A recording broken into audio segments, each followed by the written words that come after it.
Hey guys, welcome to Jamie Code. तो आज हम बात करेंगे पाइथन के कुछ बेसिक फंडामेंटल कमांड्स के बारे में।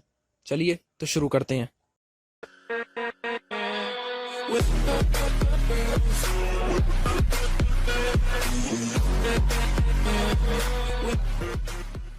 आज की इस वीडियो में हम दो टॉपिक्स कवर करेंगे।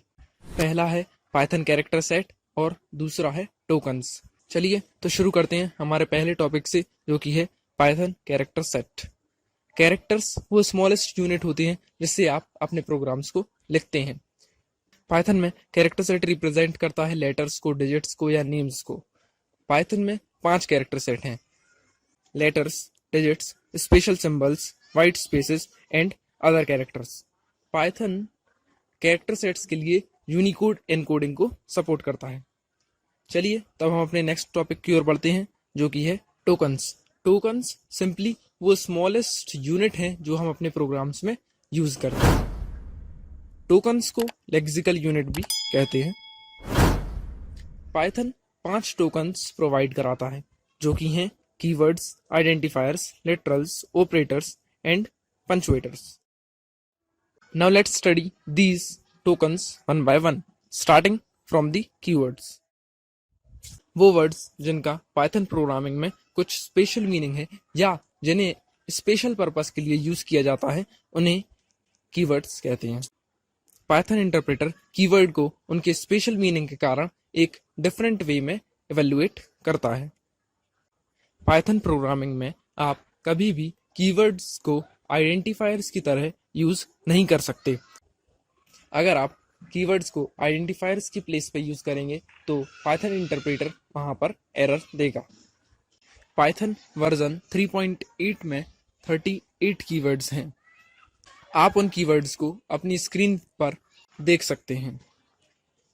इन 38 कीवर्ड्स में से ओनली 3 कीवर्ड्स हैं जो कि कैपिटल लेटर से स्टार्ट होते हैं, जो हैं ट्रू, फॉल्स और नन। अब हम बढ़ते हैं अपने नेक्स्ट टॉपिक की ओर, जो कि है आइडेंटिफायर्स। आइडेंटिफायर्स वो नेम्स हैं जो कि एक प्रोग्रामर यूज करता है अपने प्रोग्राम मेकिंग में।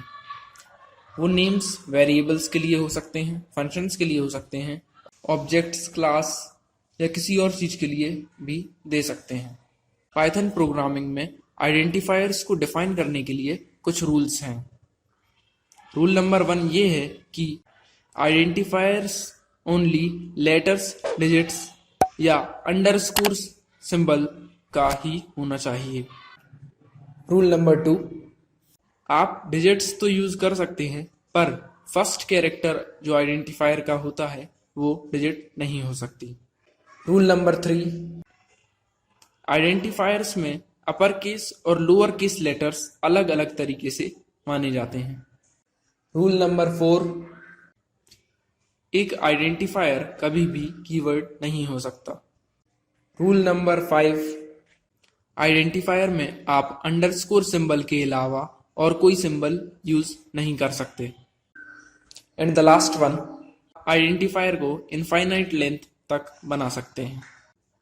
आपके सामने एक टेबल बनी हुई है। इस टेबल को देख के आप रूल्स को अच्छे से समझ सकते हैं।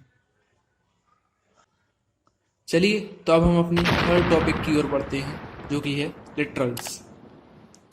पाइथन प्रोग्रामिंग में लिटरल्स वो डेटा आइटम्स हैं जिनकी वैल्यू फिक्स होती है या कांस्टेंट होती है। पाइथन 5 लिटरल्स प्रोवाइड कराता है, जो कि हैं string literal, numeric literal, Boolean literal, special literal and literal collection.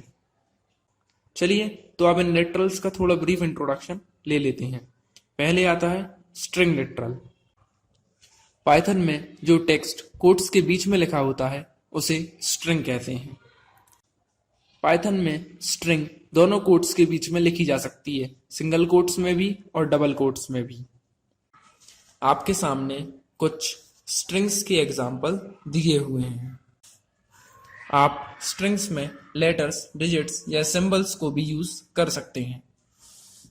Python programming में आप नॉन ग्राफिक कैरेक्टर्स भी स्ट्रिंग में वैल्यूज की तरह यूज कर सकते हैं।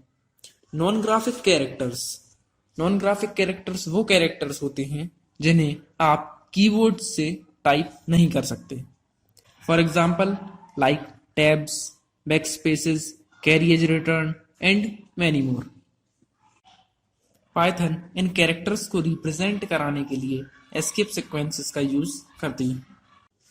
आपके सामने कुछ एस्केप सीक्वेंसेस दिए हुए हैं जो कि पाइथन प्रोग्रामिंग में यूज होते हैं। चलिए तो अब ये भी जान लेते हैं कि स्ट्रिंग्स पाइथन में 2 टाइप्स की होती हैं।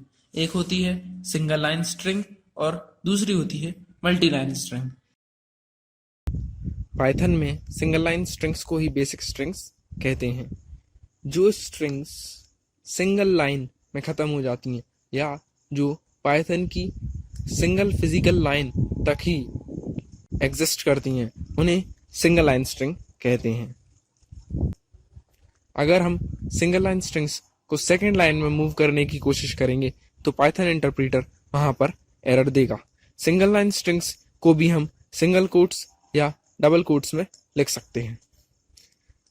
नेक्स्ट स्ट्रिंग है multi line string. Multi line strings Python में हम 2 तरीके से लिख सकते हैं। पहला तरीका होता है एक बैकस्लैश लगा के। पाइथन में आप एक बैकस्लैश लगा के भी मल्टी लाइन स्ट्रिंग्स लिख सकते हैं।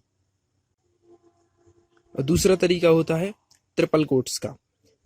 पाइथन में आप ट्रिपल कोट्स में भी मल्टी लाइन स्ट्रिंग्स लिख सकते हैं। ट्रिपल कोट्स में आपको बैकस्लैश की जरूरत नहीं पड़ेगी।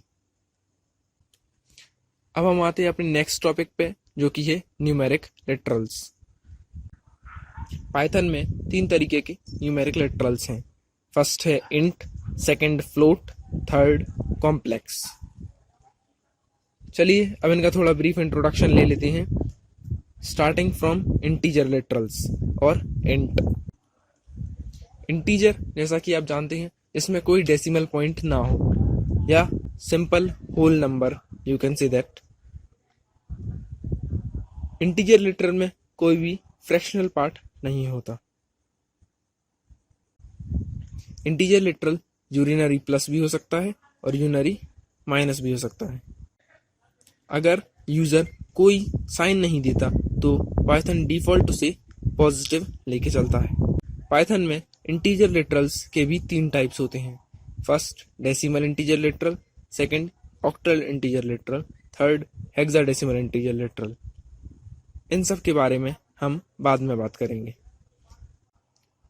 हमारा नेक्स्ट पॉइंट है फ्लोट या floating point literal. Floating point literals को ही हम रियल लिटरल्स कहते हैं। फ्लोटिंग पॉइंट लिटरल्स वो लिटरल्स होती हैं जिनका फ्रैक्शनल पार्ट होता है या जिनमें डेसिमल पॉइंट्स होते हैं। आप पाइथन में फ्लोटिंग पॉइंट लिटरल्स 2 तरीके से लिख सकते हैं। पहला है fractional form. Fractional form is the simplest form of writing floating point literals in Python. Generally, you use fractional form to write floating point literals. सामने दिए हुए एग्जाम्पल से आप समझ जाएंगे कि फ्रैक्शनल फॉर्म में फ्लोटिंग पॉइंट लिटरल्स को कैसे लिखना है। Second way of writing floating point literals is in exponent form. Python floating point literals को एक्सपोनेंट फॉर्म में भी सपोर्ट करता है। पाइथन में रियल लिटरल को जब हम एक्सपोनेंट फॉर्म में लिखते हैं तो उसे 2 पार्ट्स में लिखते हैं। फर्स्ट है मेंटिसा और सेकंड है exponent. Mantissa must be integer और a proper real constant. Mantissa के पहले आपको स्मॉल ई या कैपिटल ई लिखना होगा। एक्सपोनेंट जो है वो इंटीजर ही होना चाहिए। नीचे दिए हुए एग्जाम्पल से आप समझ जाएंगे कि फ्लोटिंग पॉइंट लिटरल्स को एक्सपोनेंट फॉर्म में कैसे लिखना है। चलिए तब हम अपने थर्ड पॉइंट की ओर बढ़ते हैं जो कि है कॉम्प्लेक्स नंबर्स। कॉम्प्लेक्स नंबर्स आपने मैथ्स में तो पढ़े ही होंगे, यहाँ पर भी आप पाइथन में कॉम्प्लेक्स नंबर लिख सकते हैं। पाइथन में कॉम्प्लेक्स नंबर्स को a प्लस bj के फॉर्म में लिखा जाता है। यहाँ पर a और b फ्लोट्स होते हैं और j जो है वो आयोटा को रिप्रेजेंट करता है, जिसे हम अंडर रूट -1 भी कहते हैं। ए पार्ट जो होता है वो रियल पार्ट होता है और बी पार्ट जो होता है वो इमेजिनरी पार्ट होता है। अब हम अपने नेक्स्ट लिटरल की ओर बढ़ते हैं जो कि है Boolean literal. Python Boolean literals को भी सपोर्ट करता है। पाइथन में दो बूलियन वैल्यूज होती हैं, ट्रू और फॉल्स। अब हम अपने नेक्स्ट लिटरल की ओर बढ़ते हैं जो कि है स्पेशल लिटरल। पाइथन एक स्पेशल लिटरल भी प्रोवाइड कराता है जो कि है नन। नन लिटरल की इंपॉर्टेंस पाइथन में किसी वैल्यू की एब्सेंस को दिखाने के लिए होती है। None literal also indicate the end of list. Programmer को अगर प्रोग्रामिंग में कहीं पर लॉजिक की ज़रूरत नहीं है पर स्टेटमेंट की ज़रूरत है तो वो वहाँ पे नन लिटरल का यूज़ कर सकता है। अब हम अपने नेक्स्ट लिटरल की ओर आते हैं जो कि है लिटरल कलेक्शन। लिटरल कलेक्शंस में आपके लिए आ जाते हैं लिस्ट, ट्यूपल्स, सेट्स और बहुत से। अब हम अपने नेक्स्ट टोकन की ओर आते हैं जो कि है ऑपरेटर्स।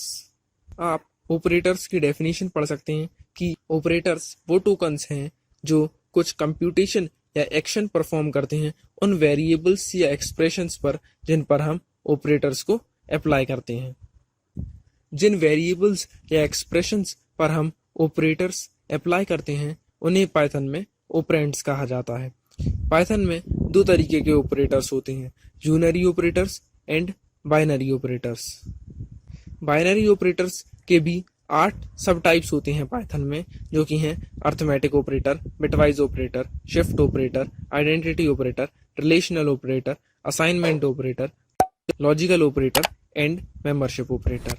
ये सारे ऑपरेटर्स वास्ट टॉपिक्स हैं इसलिए हम इन्हें बाद में कंप्लीट करेंगे। अब हम अपने नेक्स्ट टोकन की ओर आते हैं जो कि है पंचुएटर्स। पंचुएटर्स वो सिंबल्स हैं जो कि हम पाइथन प्रोग्रामिंग में यूज़ करते हैं जो कोड के सेंटेंसेस को ऑर्गेनाइज करता है, उसके स्ट्रक्चर को ऑर्गेनाइज करता है, एक्सप्रेशंस की रिदम को मेंटेन करता है और भी चीज़ें करता है। नीचे कुछ पंचुएटर्स के एग्जांपल्स दिए हुए हैं जो कि हम पाइथन प्रोग्रामिंग में जनरली यूज़ करते हैं। Last topic, components of Python program of basic fundamentals of Python we will discuss in our next video.